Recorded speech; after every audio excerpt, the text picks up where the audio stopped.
पाकिस्तान का जो मौक़िफ़ है जिसमें बदलाव आया है। पाकिस्तान इससे पहले जो पहलगाम का वाक़या था उसे फ़ॉल्स फ्लैग ऑपरेशन कहता रहा है, मगर एससीओ के अंदर जाके हमने देखा कि पाकिस्तान ने उसे एक दहशतगर्दी का वाक़या करार दिया। और फिर बलूचिस्तान के अंदर जिस तरह से इंडिया प्रॉक्सी खेलता है, पाकिस्तान ने उस हवाले से भी इंडिया का उस तरह से नाम नहीं लिया, बल्कि बिल्कुल नाम नहीं लिया जिस तरह से अमूमन पाकिस्तान लेता रहता है। तो ये मौक़िफ़ के अंदर जो बदलाव आया है, क्या कोई अंडरस्टैंडिंग हुई है इस हवाले से, या फिर इसकी क्या वजह हो सकती है? जी, मैं समझती हूँ कि ये चूँकि हम चाइना गए हुए थे और उस वक़्त हम चाहते थे कि ये हमारी गवर्नमेंट के जी कोई ऐसी बदमज़गी ना हो और जो वज़ीर-ए-आज़म हिंदुस्तान है उसको भी कोई सुक्की का सामना ना करना पड़े। हालाँकि हमें इसका एहसास नहीं करना चाहिए था क्योंकि ये हमारा काम नहीं है। इतनी डिप्लोमेसी की जाए कि अपने ही लोगों को कुर्बान कर दिया जाए और हमारे अपने जो मफादात हैं, नेशनल इंटरेस्ट उसके ऊपर बात ना की जाए।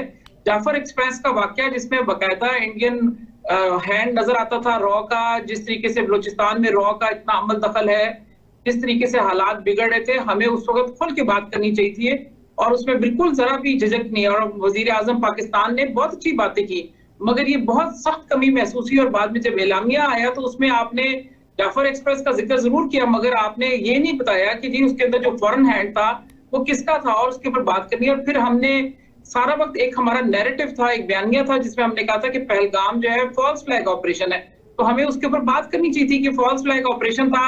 ये पहले ये बताया जाए कि क्या ये फॉल्स फ्लैग ऑपरेशन है या टेररिज्म, तो हमने इस पे बात ही नहीं की। तो ये बात ये कि हमेशा मैं हर जगह कहती नहीं, हूँ तो कि इसकी हमने क्या वजह है, हमेशा, इसकी क्या वजह हो सकती है, क्यों बात नहीं की गई?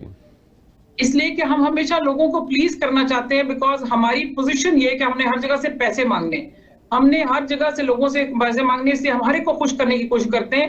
हालांकि एक कौम का इस वक्त इससे बड़ा क्या, हमारे देखें कि हम कितने बड़े अलमिया से गुजर रहे हैं। इस वक्त एक कौम का कैरेक्टर उसको है कि अगर इस वक्त हम कह दें कि हमें किसी से पैसे नहीं चाहिए, हमें किसी सही। से इमदाद नहीं चाहिए, ठीक। हम सेल्फ हेल्प बेसिस पे, हमारे अपने मुल्क के अंदर भी इतने लोग मौजूद हैं और इतने मुखय्यर हजरात के अगर एक दफा उनको ये यकीन हो जाए कि ये सही तरीके से फंड्स जाएंगे तो वो क्यों नहीं देंगे। अभी भी इस वक्त बहुत सारे लोग, हम खुद भी जिस तरह भी हो सकता है, इस वक्त जितनी इमदाद आ रही है आप मुझे बताइए कि बाहर से तो कहीं नहीं आई। पाकिस्तान के जो गवर्नमेंट है वो जो कर रही है, इसके अलावा बाकी सब लोग ही कर रहे हैं।